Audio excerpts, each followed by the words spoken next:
요한복음 17장 17절 말씀입니다. 그들을 진리로 거룩하게 하옵소서. 아버지의 말씀은 진리니이다. 아멘. 어제도 거룩에 대해서 말씀드렸는데요. 또 이런 의미가 있습니다. 보통의 똑같은 것인데 주님을 위하여 거룩하신 하나님의 하실 일을 위하여 따로 떼어놓는 것을 거룩이라고 합니다. 그러니까는 본질상 거룩은 하나님 것인데 그걸 피조물에게 적용할 때, 사람에게나 물건에게 할 때 제단의 거룩한 물건을 성물이라고 그러잖아요. 또 사람들을 보고 저 사람은 거룩한 사람 할 때 하나님을 닮았다는 측면이 있는데 닮기도 전에, 그러니까 그 사람의 행동 양식이 별로 예전과 별로 달라진 게 없어요. 근데 어느 순간부터 거룩하다 그래요. 그럴 때는 하나님이 딱 주권적으로 떼어놓는 순간 거룩하다 이름 부르는 거였어요. 나의 할 일을 위하여 그 사람들 따로 세우라. 이렇게 할 때부터 이제 거룩하다. 이렇게 부르는 경우가 있어요. 예를 들면 19절에 보시면 또 그들 위하여 내가 나를 거룩하게 하오니 이는 그들로 진리로 거룩함을 얻게 하려 함이니이다. 예수님이 19절은 참 오묘한 말씀입니다. 육체를 입고 오신 분인데 육체가 자기 육체를 거룩하게 한다는 건 말이 안 되는 겁니다. 어떤 인간도 이렇게 말할 수는 없습니다. 하나님이신 분으로서만 무엇인가를 누군가를 거룩하게 할 수 있습니다. 예수님이 자기 신성으로서 또 육을 입은 자기를 더 거룩하게 한다. 무슨 말입니까? 거룩한 신성에 적합한 그 하고자 하는 일을 위하여 자기 자신을 구별시켜 놓는다는 얘기입니다. 그래야 이게 이해가 됩니다. 그런 것처럼 하나님께서 신성의 주권으로 물건이나 사람을 하실 일, 자신의 하실 일을 위하여 따로 떼어놓고 구별해 놓을 때 거룩하다 이럽니다. 그러면은 제자들을 지금도 예수를 믿음으로 거룩하게 된 자들이죠. 세상에 속하지 아니하였죠. 근데 이제는 주의 하실 일을 위하여 따로 구별하여 거기에 적합하게 주님 계속 유지 내지는 더욱 그 거룩하게 구별되어 있게 해 주시옵소서. 이런 기도란 말이죠. 이를 위하여 필요한 게 뭐냐고 했더니 예수님이 친히 가르쳐 주신 것이 진리로입니다. 아버지의 말씀이 진리이기 때문에 그 아버지의 말씀으로 인하여 세상에 속하지 않은 거룩함을 입었고 그 따로 떼어진 사람이 그 이제 존재적으로 따로 떼어졌지만은 역할과 기능 또는 사명에 있어서 구별되기 위하여 계속 아버지의 말씀인 진리로 그들을 계속 구별된 상태로 보존하여 주시옵소서. 이 말씀입니다. 여기서 우리가 사람이 거룩하게 된 건 성경대로 보면 몇 가지 준비 내지는 도움이 필요합니다. 성령의 임재가 반드시 필요하고 기도도 있어야 되고요. 성경에 보면은 육을 갖고 있기 때문에 행위 양식도 분명히 포함되기 때문에 경건의 연습 필요하다고 합니다. 근데 그 중에 제일은 뭐냐면 이 모든 것이 말씀에 근거하지 않으면 자의적으로 된단 말이죠. 주일에도 말씀드렸잖아요. 경건한 능력을 위해서 기도가 분명히 필요한데 성경에 의하지 않고 하던 기도는 그 경건한 훈련임에도 불구하고 여차하면 결국에는 인간의 의로 빠질 수 있다고. 그러므로 진리로 거룩하게 하옵소서의 진리는 어떤 거룩함의 준비 요소로서 가장 필수적이고 우선되어야 한다는 겁니다. 그리고 항상 함께하는지를 확인해야 할 것이 아버지의 말씀이 있느냐입니다. 그리고 말씀이기 때문에 말씀은 말하는 자와 듣는 자를 당연히 전제하죠. 그래서 아버지의 말씀이니까 아버지는 말씀하시는 거고 우리 사람의 입장에서는 들음이 가장 우선되어야 한다고 했습니다. 그러므로 진리로 거룩하게 하옵소서는 진리를 들음으로가 첫 번째이라고 할 수 있습니다. 저 제자들이 항상 아버지의 말씀을 듣게 하여 주시옵소서. 들을 수 있는 기회를 주시옵소서. 아버지는 저들에게 항상 말씀하여 주시고 제자들은 항상 그 말씀을 들을 수 있게 하옵소서. 이후에 보면 말이죠. 이 제자들이 남한테 가르치는 사람들입니다. 자기들을 통해서 아버지가 말씀을 하는 사람들입니다. 그럼에도 불구하고 그들이 항상 서로를 통해서 아버지의 말씀을 듣는 기회가 상실되거나 끊어지면 안 되고 계속 들을 수 있게 해달라는 말씀입니다. 마귀는 거짓말을 계속하여 들려줍니다. 악한 자를 붙여서 악을 계속 듣게 합니다. 그 아담과 하와가 범죄하기 전에는 서로의 말을 통하여 듣는 것이 아버지의 말씀이었습니다. 아버지의 주신 말씀을 들으면서 축복된 상태를 알게 됐고요. 더 누릴 수 있었습니다. 마귀가 들어와서 둘 중에 한 사람에게서 마귀의 말이 나오니까 아버지의 말씀이 없어지니까 여러 가지 측면에서 그 범죄를 설명할 수 있지만 오늘 말씀에 하면 거룩, 제일 중요한 거룩을 상실해버렸습니다. 그러므로 우리가 의의 친구를 사귄다, 진리를 들을 수 있는 이웃을 둔다는 것은 정말로 중요합니다. 그 성경에 이제 좀 깊이 가면 다윗의 범죄로 말미암아 그런 거지만 다윗이 밧세바를 간음하고 우리아를 죽였지 않습니까? 그래서 우리 하나님이 너 죄값으로 나하고 똑같은 짓, 근데 더 힘들고 고통스러운 일이 너 집에 있을 거다. 그러니까는 음행과 이 피바람이 불 거다. 이런 말씀을 하셨어요. 그랬더니 다윗이 처가 여러 명이잖아요. 그러니까는 어머니가 다른 형제들이 많단 말이죠. 이복 형제들이 많아요. 그 중에 암논이라는 아들이 있었어요. 이 암논이 배다른 누이 동생 다말을 연애하더라. 진짜로 사랑했더라. 좋아했더라. 그랬어요. 근데 정식으로 아버지한테 옛날에는 이 근친 간에도 결혼이 있었단 말이에요. 결혼시켜달라. 이러면 될 거를 그러지 아니하고 좋아하기만 했어요. 그랬더니 그 사촌 중에 왕족이죠. 다윗의 형의 아들인가 있어요. 이 중에 다윗의 형 시므아가 있는데 이 시므아의 아들 중에 요나답이라고 이 누굽니까? 그 이세벨을 죽였던 예후와 함께했던 거룩한 사람 이름도 요나답인데 이름은 같지만 여기 요나답은 다른 사람입니다. 동명이인입니다. 요나답이 다윗의 형의 아들, 그러니까는 다윗의 자녀로 볼 때는 서로 사촌지간인데 이 사촌지간인 요나답이라는 이 심히 간교한 자가 와가지고 이렇게 해가지고 다말을 범해라 이렇게 가르쳐 줍니다. 성경에도 그래서 이 사람은 친구 요나답이 있는데 다윗의 형 시므아의 아들이요 심히 간교한 자라 그랬어요. 요 간교한 자가 와가지고 다윗의 집에 어울리지 않는 있을 수 없는 이 죄를 가르칩니다. 마치 발람처럼. 너 중에 발람의 교훈을 따는 자가 있더라.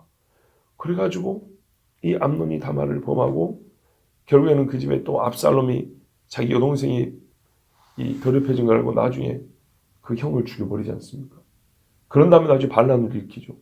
이 무시무시한 일들이 이 심히 간교한 자의 입에서 나온 악한 말로 말하면 시작된 겁니다. 그 성기 고린도전서 15장 33절에 속지 말라 악한 동무들은 선한 행실을 더럽히나니 그랬어요. 그러므로 우리가 진리를 듣는다는 것은 정말로 중요합니다. 악한 동무가 와서 더럽히는 말을 선한 행실을 더럽히는 말을 했을 때 그것을 우리가 하나님의 자리에서 하나님의 말씀 있는 자리에 그 악한 말을 딱 집어넣으면 선악과 따먹고 사람도 범하고 죽이고 이런 일들이 벌어집니다. 다윗은요 그 일 자체는 선하고 옳은 일이었어요. 성전 건축이라는 상당히 선하고 옳은 일을 꿈을 가졌어요. 그럼에도 불구하고 나단 선지자가 하나님 뭐냐면 아니다 그랬어요. 네가 할 일이 아니다. 나쁜 짓을 하는 것도 아니고 정말 복된 일인데도 불구하고 하나님이 네가 아니야 그랬을 때 다윗이 들었다고요. 이때가 아름다운 겁니다. 그렇죠? 그때가 참 하나님이 보시기에 거룩하다 할 때입니다. 성전을 건축하여 찬송할 때 보면 그 예배, 그럼요. 다윗이 위선적으로 했겠습니까? 진심입니다. 진심이지만 하나님이 네 마음 알아. 그런데 내가 네 손으로 할 일이 아니야. 그때도 아멘 할 때 우리는 그를 위대하게 생각하고 과연 하나님의 사람이라 하는 겁니다. 그런데 다윗이 참 두고두고 이렇게 창피한 일이 정말 수많은 사람들을 통해서 반복되니 한 번의 범죄가 얼마나 큰지 보십시오. 이 밧세바 이야기 정말 다윗이 생존을 했다면 괴로워서 살지를 못할 겁니다. 이 이야기가 진짜 지난 다윗 사후 3,000년 동안 얼마나 많은 사람 입에서 수없이 나왔겠습니까? 이렇게 죄가 더럽고 무서운 겁니다. 이 밧세바를 갈망 우리아를 죽였을 때는 하나님의 말씀을 멸시했다 그랬고요. 그리고 나단 선지자가 와가지고 당신이 이래이래해서 범죄하였다 했을 때 침상이 젖도록 회개했지 않습니까? 그때는 또 어떻게 했습니까? 얼마나 또 참 이제 다시 위대한 왕이 되지 않습니까? 하나님의 말씀이 그렇게 중요한 겁니다. 천하의 다윗도 자기 능력, 자기 지혜로 그 위대한 왕이 된 게 아닙니다. 하나님께서 말씀하신 것을 이해하고 따랐을 때 예수님이 이해하고 안위함이 없었다 했었던 것처럼 그랬을 때 다윗은 저기 천한 목동에서 왕이 될 수 있었고 왕 중의 왕이라고. 솔직히 우리가 솔로몬은 부귀영화 지혜가 있다지만 인생 전체를 볼 때 우리가 다윗을 높이지 솔로몬을 높이지는 않습니다. 그러니까 이게 바로 진리로 하나님의 사람들이 거룩해진다는 겁니다. 자, 진리로는 진리를 통하여 진리로 말미암아입니다. 우리는 이미 진리의 말씀 곧 성경을 받았습니다. 그러므로 이 말씀의 뜻은 성경을 부지런히 읽고 상고하며 나의 속사람을 완전히 성경과 일치하게 하는 것을 뜻합니다. 진리로 물건을 거룩하게 하는 게 아니고 사람을 거룩하게 하는 겁니다. 진리로 떼어놓은 그 사람을 떼어놓음에 합당한 자로 만드는 겁니다. 그럼 사람은 어떻게 해야 변화되냐면 겉에 치장은 더 변하는 게 아니라 속이 새로워져야 되죠. 세상에서 우리가 기술을 하나 배울 때도 몸에 배기 전까지는 제 것이 아니라고 그럽니다. 그렇죠? 거룩한 행실, 거룩한 삶은 주의 말씀이 내 속에 배어들어 있기 전까지는 불가능합니다. 한때 거룩한 모양을 흉내낼 수 있어요. 완전히 거룩한 사람, 그의 존재가 그의 삶을 보니까 저 사람이 이제 완전히 새 사람이 되었어. 이렇게 될 때는 주의 말씀이 나의 속사람을 완전히 장악할 때입니다. 나라는 존재를 새롭게 정의할 수 있을 때까지는 우리는 진짜로 거룩하다. 우리가 거룩하게 되었다. 그렇게 말하기 어렵습니다. 그러므로 주의 말씀이 내 속사람을 완전히 새롭게 하기까지 나를 진리인 하나님의 말씀에 내어드리는 일을 계속해 나가야 됩니다. 우리는 그래서 성경이 무엇을 말씀한지를 알아야 할 필요도 있습니다. 진리로 인해서 성경 앞에 펴놓고 받으시옵소서 이렇게 되는 게 아니죠. 내어드린다 하는 것이 말은 그랬지만 실제로는 말씀이 내 속으로 들어오는 겁니다. 오히려 들어올 수 있도록 나를 내어드린다는 것이지 내 속에 심장을 무슨 토끼처럼 꺼내가지고 성경 위에 또 올려놓는다는 얘기가 아니죠. 나를 내어드린다는 것이 마음을 열고 성경이 내 속에 말씀이 이렇게 들어올 수 있도록 그렇게 하는 거죠. 나의 삶에 있어서 어떤 행위를 성경 외적인 규범이나 권위에 호소하지 않고 오직 성경에 근거를 두고 성경의 권위에 의해서 나는 이런 일을 한다라고 말할 수 있을 때 그때 진리로 우리가 거룩하게 되었다고 말할 수 있습니다. 그러니까는 사람들이 보기에 너무 달라요. 당신 왜 이렇게 했더니 성경에 그렇게 기록되어 있기 때문에 라고 말할 수 있어요. 자연스럽게. 나는 성경이 그렇게 말하니까 나 이렇게 하는 거라고 이렇게 나올 수 있어요. 진리로는 실천적 행위에 있어서 실제 진리가 또 나타나야 합니다. 행위의 선이 우리가 사람이 이렇게 움직이는 게 선이 있다 그러죠. 사람이 사는 행위에 선이 있다면 이 선이 세상에 있다 있지 않고 진리와 닿아 있어야 한다는 뜻입니다. 이것은 절대적 양의 개념입니다. 절대적이라는 것은 가치인데 그래서 제가 절대적 양이라고 했습니다. 그러니까 질적으로도 이 악에 속하지 않아야 되지만 양적으로도 진리의 속함이 부족함이 없이 가득 차 있어야 된다는 얘기입니다. 무슨 말이냐면 항상 진리해야 한다 이 말입니다. 모든 행위가 진리해야 한다 이 말입니다. 이때 우리 사람의 행위는 그러니까 항상 진리고 모든 것이 진리일 때 진리는 절대적 개념인데 제가 항상 모든 했으니까 양이죠, 이거는. 그래서 절대적 양이 진리에 우리가 다 있어야 됩니다.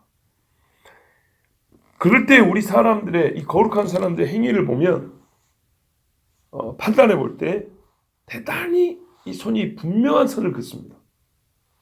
진리가 항상 가득해 있고 항상 진리를 할 때는 이게 끊어짐없이 연결되어 있기 때문에 선이 분명해요. 뭘 그리는지가 분명히 보인다고. 그리고 명료하고 강하게 나타납니다. 보세요. 진리 자체가 분명한 거죠. 명료한 거고요. 강한 겁니다. 강한 거예요. 이걸 바꿔서 표현하면 훨씬 더 이해가 돼요. 진리는 흐릿하지 않습니다. 진리는 혼란스럽지 않습니다. 진리는 약하지 않습니다. 그러므로 진리는 정말 진리는 진리예요. 진리는 뭘까요? 분명하고요. 명료하고요. 강합니다. 그러므로 진리로 가득한 삶을 사는 사람을 보면요. 소위 말하는 성격이 강하다 이런 뜻이 아니에요. 그 사람의 삶은 성품은 소위 사람마다 조금 내성적인 것도 있고 그런 분도 있고 외향적인 그런 분도 있을 수 있어요. 대외적인 관계의 폭이 좀 넓은 사람도 있을 수 있고 좀 이렇게 인맥이 얼마 넓지 않을 수도 있어요. 그게 중요한 게 아니고 그 사람의 삶에 일관성 있는 그 삶의 선을 이렇게 쭉 따라보면 선이 또렷하게 보인다. 그 사람은 항상 이런 경우에는 아니라고 말하는 사람. 저런 경우에는 자기 모든 걸 다 내놔더라도 그렇게 해야 한다고 하는 사람이에요. 그것에 대하여 옆에서 살짝만 말하면 깨갱 죽지 않냐고 신념을 굽히지 않는 사람이에요. 또렷하고요. 명료하고요. 강한 거예요. 진리는 그래요. 그래서 진리로 있는 사람들 사도들 보세요. 11명, 나중에 마태가 12명. 각기 배경도 다르고 성품도 다르고 무슨 관계도 다 달라요. 그런데요. 하나님의 나라를 위한 그들의 행적들은 삶은요. 일관성 있고 각자의 성품을 뛰어넘는 그러니까 성품 위에 진리로 동일함이 나타나요. 진리는요. 절대 흐릿하거나 혼란하거나 약하지 않습니다. 그러므로 진리로 사는 사람도 그렇지 않습니다. 동시에 이 말은 진리에 대한 우리의 사고방식의 전환을 요구합니다. 이런 진리로 살아가는 사람은 1차적으로 진리를 들어야 된다고 그랬잖아요. 명확한 진리를 듣고 흐릿하지 않은 말씀을 듣고 정말 우리의 삶을 강하게 하나님의 뜻으로 강하게 밀어붙이는 그런 진리이기 때문에 진리를 듣는 사람은 진리에 대한 가치관, 이게 진리는 무엇이다라고 가치를 매길 때 절대적 가치를 매깁니다. 무한한 가치를 매깁니다. 이게 진리 자체를 진리로 가득한 사람이 이렇게 분명하고 강하게 살기 위해서는 내가 듣고 있는 진리에 대하여 진리는 무한한 가치를 갖고 있는 거야. 돈 얼마나 바꿀 수 있는 그런 가치가 아니야 라고 이런 식의 인식을 갖고 있어야 된다는 얘기입니다. 내가 듣는 하나님의 말씀은 이건 몇 푼 돈과 바꿀 수 있는 게 아니야. 상황에 따라서 그럴 수도 있고 아닐 수도 있고 이렇게 듣는 게 아니야. 원래 진리는. 이런 인식을 갖고 있어야 그 진리가 내 속에 들어와서 내 속성을 변화시킬 때 삶의 선도 분명하게 이거는 이렇다고 그렇게 하는 것이 아니고 저렇다고 저렇게 하는 것이 아니고 우리가 살면서 이 문제는 반드시 이래야 되고 저 문제는 반드시 저래야 한다고. 왜? 하나님이 절대적 존재로서 계시기 때문에 그 절대적 존재인 하나님의 명예이기 때문에 진리에 대해서도 그 말씀에 대해서 우리는 어떻게 하면 절대적이고 무한한 가치, 권위를 갖게 있고요. 그 무한한 권위가 있기 때문에 어떻게 해요? 그 말씀에 하여 소위 인간의 윤리적 행위를 판단할 때, 행위의 윤리성을 판단할 때 동성애는 세상이 8,000년, 만년이 돼도 안 되는 거야. 이렇게 말하는 거라고요. 그죠? 사람이 어떻게 짐승과 결혼을 해? 그거는 안 되는 거야. 이렇게 말할 수 있다는 겁니다. 만약에 진리가 바뀐다. 진리는 상대적이다. 가치가 높을 때가 있고 낮을 때가 있다. 이렇게 돼버리면 어떻게 할까요? 목에 칼 들어오면 그럴 수 있어요. 이렇게 말이 나오는 거예요. 우리가 진리가 절대적 옳음이라는 정의를 받아들이지 않는다면 하나님 말씀에 진리로 거룩하게 하옵소서. 제가 앞에서 말한 진리는 이런 것입니다고 해석한 것들은 다 무의미해져 버립니다. 절대적인 겁니다. 에덴 동산에서 마귀는 단어 하나 추가했을 뿐입니다. 또는 바꿨을 뿐입니다. 다르게 좀 말하면 죽으리라 해서 안 죽으리라도 안자 하나 집어넣은 겁니다. 한국말로 하면. 하나님이 아담에게 말씀하시고 명하신 일들이 얼마나 많습니까? 선악과 이야기만 했습니까? 땅을 경작하라. 번성하라. 그죠? 6일은 일하고 하루는 쉬어라. 이 짐승들 이름 지어라. 다스려라. 하나님이 말씀하고 명령한 게 얼마나 많습니까? 그 중에 한 글자 추가됐다니까요. 안자 하나 들어갔어요. 이거 뭐 퍼센테이지로 하자면 제가 쉽게 표현해서 1% 달라졌을 겁니다. 1%. 99%는 그대로 유지하고 1% 달라졌습니다. 근데 그 1% 바꾸니까 어떻게 됐어요? 99%가 뒤집어져 버렸어요. 나머지도. 그러니까 100%가 뒤집어져 버린 거예요. 진리는요. 단 하나라도 유한한 가치가 있다. 무한하지 않냐고. 진리에 속한 것 중 하나라도 유한하게 여겨버리는 순간 진리에 속한 전체, 진리 자체는 없어져 버린 겁니다. 통째로 무한한 가치가 있는 거예요. 절대적 권위가 있는 겁니다. 이 말씀에 있어서는 안자 하나 넣어도 괜찮아. 이렇게 되면 끝나는 겁니다. 마지막으로 진리로는 진리가 아닌 것을 듣는 것을 극히 경계하라는 무언의 경고가 들어있습니다. 진리로는 먼저 진리를 들어야 한다고 그랬죠. 반대로 진리가 아닌 것을 듣는 것을 절대로 허용하지 말아야 합니다. 아까 우리 처음에 그 악한 친구, 다말을 가늠하라고 가르쳤던 그 친구 있죠. 사실상 뭐 같은 뜻이긴 한데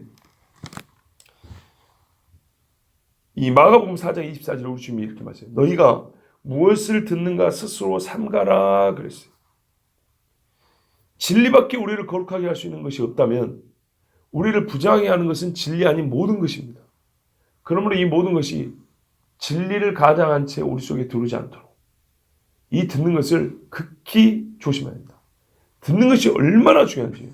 어제도 우리가 참 하나님 주셔서 복된 시간을 정말 누렸어요. 받았어요. 근데 아이들이 간만에 한 자리에 모였고요. 상당히 수도 많았죠. 제가 한 자리에 모였다는 것은 아이들끼리 한 자리가 아니라 어른들과 함께 있는 자리.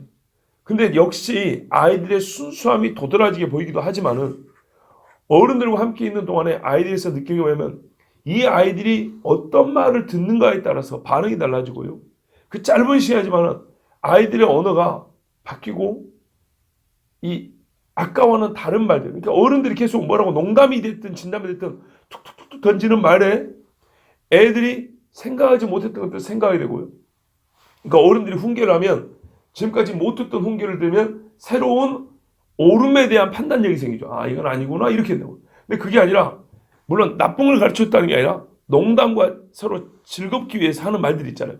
툭툭툭 던지면 거기에 애들이 화답을 한다고요. 아이다운 화답이지만 그 화답은 주어진 말에 대한 대답이라고요. 근데 우리 어른들이 교인이 아니라 세상에 불량한 사람들이 있다면 불량한 말로 계속 던지면 거기 불량한 말에 대한 대답이 계속 나올 거 아닙니까? 어린아이니까 처음에는 좀 순수했겠지만 계속 불량한 말이 던져지면 점점 불량한 말로 그 대답들이 변질되어 갈 거 아닙니까? 그래요. 제가 참 괴로운 일이 하나 있었는데요. 옛날 같으면 뺨을 하나 때려야 될 일이 있었어요. 얼마 전에 제가 운동을 하는 데서 저희 정하하고 동갑 4개가 좀 애가 우리 어른들 말로 좀 건방기가 있는 애가 있어요. 어른들도 운동하고 있는데 바닥에 누워가지고 이러고 있는 거예요. 그래서 이제 아들 같잖아요. 야, 뭐 운동 좀 해라. 그랬더니 애가 누운 채로 저를 빤치다면서 뭐라는 줄 아십니까? 미치겠네. 이래요. 이거 어른 같으면은 시비 거는 겁니다. 주먹 다짐 하자는 얘기입니다. 여러분 생각을 해보세요. 우리가 믿는 사람들이니까 이런 말 안 쓰잖아요. 얼마나 정말 이 부하가 치미는 말인가 생각을 해보세요. 초등학생이 감히 애비뻘 되는 사람한테 저하고 동갑내기인데 뭐라고요? 얘야 일어나서 운동해라 이렇게 한마디 했더니 이런 진짜 4가지가 없어도 유분수죠. 그죠? 어디서 바닥에 놓고 어른을 참으면서 미치겠네. 이거 말이 됩니까? 옛날 같으면 진짜 이놈이 건방이놈 새끼고 뺨을 쳐도 누가 할 말이 없는 거예요. 그죠? 그걸 누구한테 배웠을까요? 어디서 배웠을까요? 정말 기가 차는 이야기입니다. 이게 우리 사는 세상입니다. 이런 애들을 누가 가르칩니까? 그런 더러운 말들을 그 마음에서 뽑아내는 것을 어디서 할 수 있습니까? 교회만이 할 수 있습니다. 교회만이. 세상에 어른들은 오히려 예의를 지키는데 이 조그만 애한테 이런 내가 얼마 이게 말이 안 돼. 정말 예수만 안 믿었으면 이거 바뀌었으면 어휴 주여. 이런 정말 황당무계한 일을 겪어도 어찌하지를 못하는 세상이 우리 사는 세상. 어린아이들에게 어른들이 절대로 이 세상의 더러운 것들을 듣지 않게 해야 되고 그게 그들의 언어가 되어버린다니까요. 그것들로 사람은 언어를 가지고 생각하기 때문에 생각하는 법을 배우지 못하도록 해야 됩니다. 거룩한 언어를 구사하고 거룩한 언어로 생각할 수 있도록 그렇게 우리가 항상 아이들의 진리를 들려줘야 해요. 그러니까 주일학교 교육이라는 게 얼마나 중요한지 몰라요. 어른들이 은혜 받는 자리에 아이가 함께 있다는 것은 아이가 어른들의 그 어른 수준의 말을 다 이해해서가 아니에요. 그 거룩한 언어들이 춤을 추는 환경 속에 있다는 것 자체만. 그죠? 애들이 어른들이 춤추는데 어른 춤추는 거 그들 못 따라합니다. 그렇지만 어른들이 춤추는 자리에 그 자리에 있으면 당연히 어떻게 몸에 그 춤이 배이고 자연스러워져요. 거룩한 언어가 춤추는 곳에 하나님의 말씀이 춤추는 곳에 아이들이 있으면 그것이 자연스러워지고 그것이 속사람을 자연스럽게 변화시켜 언제 어떻게 익힌 건지도 모르는데 거룩한 언어가 입에 나온다고요. 그래서 믿는 아이와 그렇지 않은 이게 다른 거예요. 예. 끝으로 말씀드립니다. 진리가 아닌 것이 우리 속에 들어오지 않도록 극히 조심해야 합니다. 이렇게 진리로 거룩한 그리스도인은 성경에서 뭐라냐면 새로운 정의를 내려준대요. 너희는 세상의 빛이다. 소금이다 이렇게 말합니다. 이 빛과 소금에 대해서만 간단히 말씀드리고 마칩니다. 빛은요. 비추어 밝히는 겁니다. 빛은 따뜻하기도 합니다.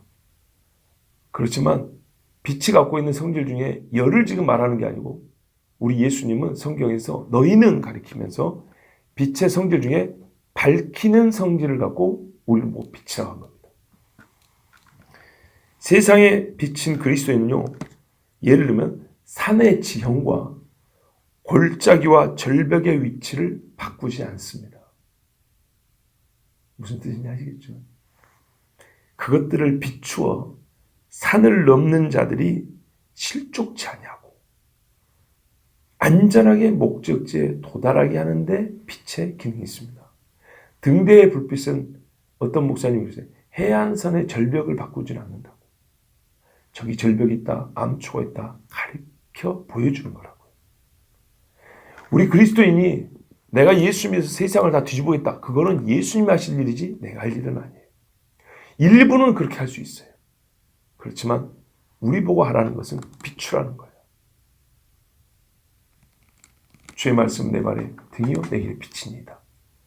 이 말씀으로 이 땅을 살아가는 그리스도인은 그 빛으로 악에 빠지지 않아요. 그죠? 악 자체를 바꾸는 건 인간이 본성상 죄인이기 때문에 안 돼. 하나님이 하신다고. 극히 일부만 할 수 있을 뿐이에요. 한때 일부만. 근본적으로 바꾸는 건 내가 할 테니 너희는 피하여 안전하게 거룩한 길로 걸어가라고. 이렇게 말씀한 거예요. 뭐라고요? 빛은 비추는 거예요. 두 번째로 세상의 소금이라고 그랬어요. 우리가 예적부터 어릴 때 들은 말하면 소금은 썩지 않은 기능이 있어서 꼭 이런 식으로 말을 하다. 맞죠? 소금은 부패 방지 기능이 있는데 성경에서는 뭐라면 우리 예수님이 소금이 갖고 있는 힘 중에서 짠맛을 얘기하셨어요. 맛을 얘기했어요. 부패 방지 능력이 아니고 맛을 가지고 소금이라 그랬어요. 소금의 짠맛을 가지고 너희는 그렇게 짜야 한다 이런 말입니다. 그럼 이 짜다는 게 무슨 뜻일까? 단순히 맛 중에 하나라면 특별히 거론할 이유가 없습니다. 단맛, 쓴맛, 신맛 중에 짠맛만 뭐 그리 대단하다고 짠맛 여기가 짜야 한다 그런 말입니다. 그게 아닙니다. 짠맛이요. 어떤 능력이 있냐면 다른 여러 가지 맛들을 조화시키는 맛이랍니다. 그러니까 단맛, 신맛이 있잖아요. 단맛난 걸 먹으면 단맛이 느껴져요. 신맛 난 거 먹으면 신맛 느끼는데 우리가 먹는 음식은 사실상 이 여러 가지 섞여 있는 맛들이에요. 그죠? 아무리 쓴 음식도 쓴맛만 나지는 않아요. 섞여 있는 건데 이런 맛들을 조화시키고 그 독특한 맛들을 그 독특한 맛을 우리가 느낄 수 있도록 도와주는 맛이 희한하게 짠맛이랍니다. 지만 짠 게 아니고 이 짠맛은 다른 맛을 다른 맛되게 해준답니다. 그래서 간을 맞추기 위해서 짠 소금을 넣는 거예요. 전체 맛의 조화를 각각의 고소한 맛, 단맛, 신맛을 그 각각의 맛을 도드라지게 해서 우리가 그 각각의 맛을 다 느끼게 하며 더욱 잘 느끼게 하며 그걸 조화롭게 느끼게 할 수 있는 맛이 짠맛이랍니다. 재밌죠? 그러니까 짠맛이 없으면 다른 맛들끼리 맺으면 이게 잘 조화가 안 된대. 그래서 쉽게 말하면 맛이 없다는 거예요. 맛이. 야, 썩지 않게 한다는 것을 먼저 생각하지 말고 이게 바로 진리로 해요. 우리가 성경 해석도 진리로 해석한다 이런 거예요. 성경대로 하는 거예요. 맛을 얘기했으면 짠맛인데 짠맛이 뭘까라고 생각을 하는 게 우선이어야 되는 거예요. 예, 짠맛은요 다른 맛들을 더욱 맛되게 하고 조화시킨다 한다 그랬어요. 너희는 세상에서 진리와 거짓의 시금석이 되어야 한다는 거예요. 소금처럼 이 사람이 서 있으면 맛들이 딱딱 그 도드라지게 그 독특한 맛이 느껴진다 했죠. 예를 들어서 수많은 말들이 막 들려지는데 그 중에 이 한 사람이 딱 서 있으면 저 말은 거짓입니다. 저 말은 참입니다. 이 말은 아버지의 말씀입니다. 저것은 마귀가 속이는 겁니다. 이렇게 딱딱딱 구별지어지는 맛이 구별되는 것처럼 이렇게 구별지어지는 역할을 할 수 있는 게 오직 진리의 사람들이라 이런 말입니다. 거짓말쟁이들끼리 있을 때는 진리가 나오지 않습니다. 진리의 사람이 있어야 그 중에 진리를 발견하게 됩니다. 맞죠? 맞는 거예요. 그렇지 못하다면 그리스도인의 가치는 없다는 겁니다. 정말 생각을 해보십시오. 이 참과 진리, 그러니까 진리와 거짓을 구별하지 못하는 그리스도인이라면 정말 이 거짓이 난무하는 세상에 우리의 가치가 어디 있겠습니까? 진리를 가지고 있다는 가치가 어디 있겠습니까? 이미 진리를 발견한 자가 아니라면 그 누가 진리는 누구, 곧 그리스도라고 말할 수 있겠습니까? 진리를 맛본 자가 아니라면 진리를 따르는 것은 이것입니다라고 주장하며 세상에게 알려줄 자가 누가 있겠습니까?